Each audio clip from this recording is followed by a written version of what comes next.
Topik WOFME podcast hari ini adalah apakah keselamatan yang sejati?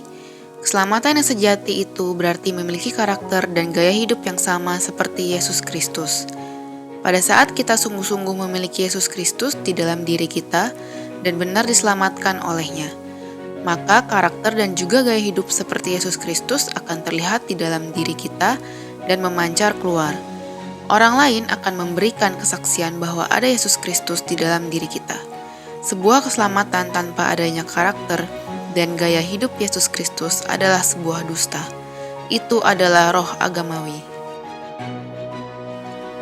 Karakter Yesus Kristus adalah kepribadian dari Yesus Kristus sendiri. Karakter ini adalah Roh Kudus. Dengan demikian, pada saat Roh Kudus benar-benar ada di dalam diri kita dan tinggal di dalamnya, maka kita akan memanifestasikan karakter Kristus di dalam hidup kita, kepada orang lain dan kepada dunia. Oleh sebab itu, kita telah menjadi terang di dalam dunia. Dunia akan melihat terang itu dan akan bersaksi bahwa di dalam kita masing-masing sungguh terdapat Yesus Kristus. Kitab Injil yaitu Matius, Markus, Lukas, dan Yohanes dengan jelas memperlihatkan karakter dan juga gaya hidup dari seorang Yesus Kristus. Paulus yang adalah rasul dari Yesus Kristus memberi perintah kepada kita semua untuk mencontohnya. Biarlah Yesus Kristus menjadi panutan hidup kita. Di dalam hati Yesus tidak terdapat kebencian. Ia tidak pernah membenci seorang pun. Di dalam hatinya dipenuhi dengan cinta kasih, dan Yesuslah sang cinta kasih itu sendiri. Kasihlah yang memberi keselamatan dan bukan penghakiman. Yesus tidak menghakimi orang-orang yang datang kepadanya. Namun, ia mengampuni mereka, maka mereka dapat melihat keselamatan. Bahkan pada saat seorang wanita yang tertangkap melakukan perbuatan zina, dia mengalami kasih, pengampunan, dan keselamatan. Itulah karakter dari Yesus Kristus. Yesus tidak pernah menganiaya dan berkelahi dengan orang-orang yang mungkin tidak menerima dia dan juga tidak menerima ucapannya. Pada saat Yesus berada di bumi, para penyihir, dukun, paranormal, dan sejenisnya juga berada bersama dengan Yesus. Namun, Yesus tidak pernah mengkonfrontasi dan berkelahi dengan mereka. Justru merekalah yang datang mengkonfrontasi Yesus, karena sifat setan yang selalu mendakwa dan mengkonfrontasi. Meski Yesus adalah sang pencipta dari segalanya dan dia adalah sang pemiliknya, ia memiliki hidup yang tidak suka untuk pamer dan juga tidak ada kesombongan di dalam hidupnya. Justru setanlah yang datang kepada Yesus untuk memamerkan kesombongannya. Kesukaannya ialah berada di dalam tempat yang tersembunyi, menjauhi keramaian. Ingatlah bahwa Tuhan kita ditemui di tempat yang tersembunyi, seperti tertulis di Matius 6. Doa merupakan bagian dari gaya hidupnya. Bukan hanya berdoa kepada Bapa untuk dirinya sendiri, namun juga untuk orang lain. Berbuat amal dan berbagi kebaikan dengan semua orang juga merupakan karakternya. Ia memberi kepada semua orang tanpa memandang bulu, bahkan kepada para orang-orang Farisi yang senantiasa menentangnya. Meskipun ia juga mengetahui bahwa mereka akan menyalibkannya. Ia tidak memiliki musuh karena musuh Yesus bukanlah manusia, tetapi setanlah yang merupakan musuhnya. Tidak peduli sebanyak apapun yang dapat diungkapkan mengenai karakter-karakter dan gaya hidup dari Kristus, kita pasti tidak akan dapat mengungkapkan secara lengkap. Kita sendiri yang harus memulai membaca Injil, mempelajarinya, dan mencari seperti apa karakter dan gaya hidup dari Yesus. Maka Alkitab yang kita baca akan menjelaskan kepada diri sendiri secara terperinci. Yang menjadi pertanyaan ialah, kita sudah mengakui Yesus Kristus, sudah mengakui bahwa kita sudah diselamatkan. Namun, apakah kita memiliki karakter dan gaya hidup Kristus di dalam hidup sendiri? Apakah orang yang ada di sekitar kita sehari-hari mengalami karakter dan gaya hidup dari Kristus melalui diri kita? Cara terbaik untuk berkhotbah tentang Injil Yesus Kristus adalah bukan dengan perkataan saja, berdiri di atas mimbar, menulis status di sosial media, dan sebagainya. Namun, cara terbaik adalah dengan menunjukkannya melalui gaya hidup kita dan karakter kita. Jika gaya hidup dan karakter kita sudah seperti Yesus, maka itulah yang akan menarik orang-orang yang ada di sekitar kita untuk semakin mengenal dan dekat dengan Tuhan Yesus.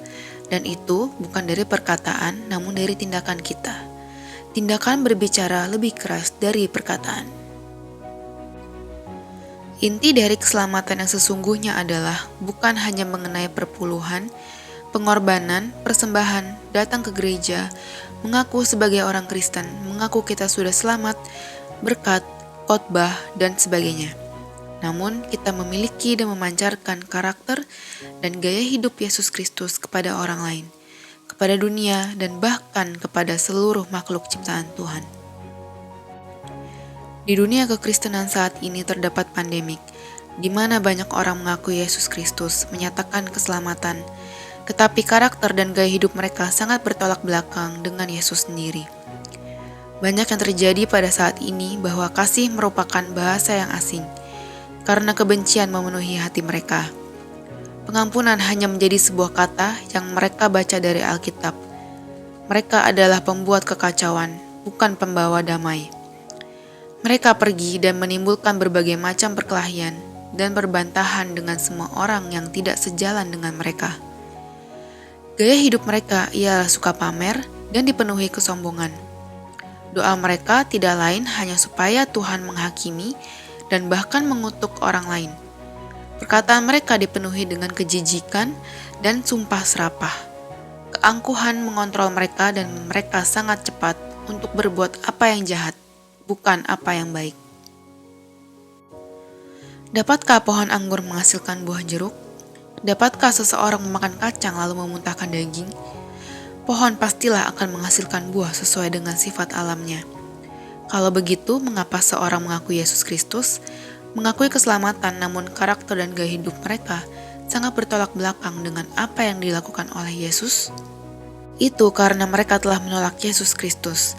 Kristus hanya terdapat di dalam mulut mereka, namun tidak di dalam hidup mereka. Inilah yang disebut dengan agama. Agama menyatakan sesuatu hal yang tidak dapat dilakukan. Orang religius menyatakan hal yang mereka sendiri tidak dapat jalankan. Agama adalah tentang mengakui Yesus Kristus, menyatakan aku telah selamat. Namun, karakter dan gaya hidup mereka sangat bertolak belakang dengan apa yang Yesus Kristus lakukan. Orang-orang religius seringkali mengutip ayat-ayat Alkitab, tetapi mereka sendiri tidak dapat memberikan contoh, karakter dan gaya hidup mereka bertolak belakang dengan apa yang Alkitab ajarkan. Mereka dapat bernubuat, berbahasa roh, memberikan perpuluhan, persembahan, menyatakan bahwa ia suci, tetapi hidup mereka sangat bertolak belakang dengan apa yang Yesus Kristus lakukan, berlawanan dengan prinsip yang terdapat di dalam Alkitab. Bagaimana kita dapat mengetahui kalau seseorang itu adalah seorang religius atau seorang munafik, yaitu mereka yang menyatakan hal yang tidak tercerminkan dalam hidup mereka. Mereka yang menyatakan dan membicarakan hal yang mereka sendiri tidak lakukan atau hidupi, maka mereka adalah seorang pendusta. Siapakah yang mereka bohongi? Apakah seorang berpikir dapat membohongi Tuhan? Tentu tidak. Sesungguhnya, orang tersebut sedang membohongi dirinya sendiri. Lihatlah beberapa negara yang mengakui kekristenan, seperti Kenya, Nigeria, Kamerun, Afrika Selatan. Ini semua adalah sarang perampok. Amerika Serikat dipenuhi dengan kebencian. Brazil, Argentina, Haiti, Uganda, Kongo, Malawi, Ghana, Barbados, Zimbabwe, Bahamas. Apakah yang menjadi masalah utama dari negara-negara yang telah disebutkan di atas? Kemunafikan. Orang-orang secara garis besar di negara tersebut mengakui Yesus Kristus, tetapi tidak memiliki karakter dan gaya hidupnya. Apakah itu berarti kita yang sungguh-sungguh di dalam Tuhan Yesus adalah orang yang sempurna dan tidak berdosa? Tentu tidak. Kita tidak sempurna dan adalah seorang pendosa.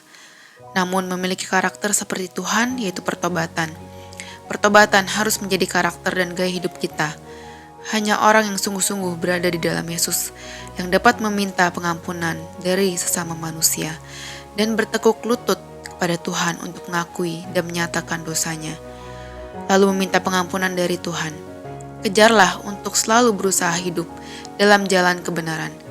Keangkuhan adalah karakter utama dari setan yang membuat manusia tidak memiliki kerendahan hati, untuk meminta pengampunan dan bertobat kepada Tuhan. Apakah kita mengakui Tuhan Yesus tetapi karakter dan gaya hidup kita bertolak belakang dengan apa yang Yesus Kristus contohkan? Apakah kita menyatakan bahwa kita sudah memperoleh keselamatan tetapi karakter dan gaya hidup kita bertolak belakang dengan sang keselamatan itu sendiri, yaitu Yesus Kristus? Apakah kita sering mengutip ayat Alkitab tetapi gaya hidup kita bertolak belakang dengan apa yang Alkitab ajarkan? Sekaranglah saatnya untuk kita semua berhenti menjadi seorang religius, berhenti bermain agama, berhenti menjadi seorang munafik, dan datanglah kepada Tuhan Yesus Kristus. Mari berjalan dalam kuasa Roh Kudus dan mengupas tentang peperangan spiritual. Subscribe YouTube channel kami dan nyalakan lonceng notifikasi serta follow sosial media kami untuk mendapatkan konten Kristiani secara reguler.